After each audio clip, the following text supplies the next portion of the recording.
the Scientific Computing and Imaging Institute at the University of Utah, the so-called SCI Institute. If you could advance to the next slide, please. I get to work with some amazing faculty in multiple areas. The next slide. We basically are 200 faculty, staff, and students that work split pretty evenly between visualization, image analysis, and scientific computing. And we're very interdisciplinary. The next slide. So we have several large projects that we direct that are funded from NIH and from DOE and from DOD, and also companies like NVIDIA and ExxonMobil. The next slide. And we're also part of other national and international centers in a number of areas. Many of the people in the audience are also part of these projects. So what am I passionate about? The next slide. I'm really passionate about solving real-world problems using where visual analysis is a key component to the problem-solving process. So I really get a thrill out of working with domain scientists, engineers, medical practitioners, people in the humanities, business, whatever it is, whatever their area, where we can create new visualization techniques that help them solve a problem. And it's such a problem that neither one of us could have solved by ourselves. And I think that's really one of the powers of these interdisciplinary teams and where visual analysis plays a critical component. Next slide. So we do work in applications of new visual abstractions and techniques for large-scale problems in engineering and science, in medicine from a scientific point of view. Next slide. And more recently, we've been spending a lot more time with higher dimensional data from epidemiology, from genetics, from networks, etc. Okay, next slide. Where are we and where are we going, and what are our challenges?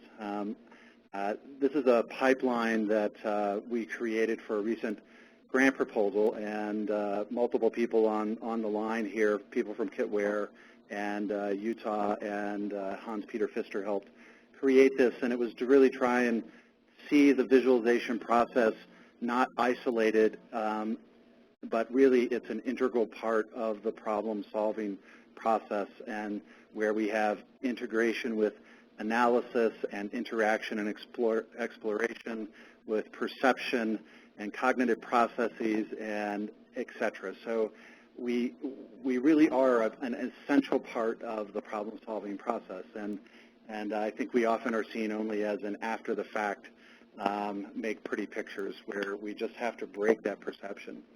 All right, let's do my wish list. The next slide. So where I think we ought to be thinking about are some of these issues, and some of you have already brought them up. I'll reiterate on them. Let's stop just working on creating hammers and going looking for nails. Let's actually be integrated in about what is the problem to be solved, by whom and for what purpose. Let's use techniques from all areas that are appropriate. We have this, I think, unfortunate fragmentation in calling different areas scientific versus information versus whatever else, and I think it should be all together in terms of visual analysis, and we use whatever statistical, informational, visual technique that helps us solve that important problem. The prototype test and quantify effectiveness, I think it was Kelly who brought up that we still don't have a really good idea of what makes a good visualization or a successful visualization, etc. The idea of abstractions is still a significant challenge.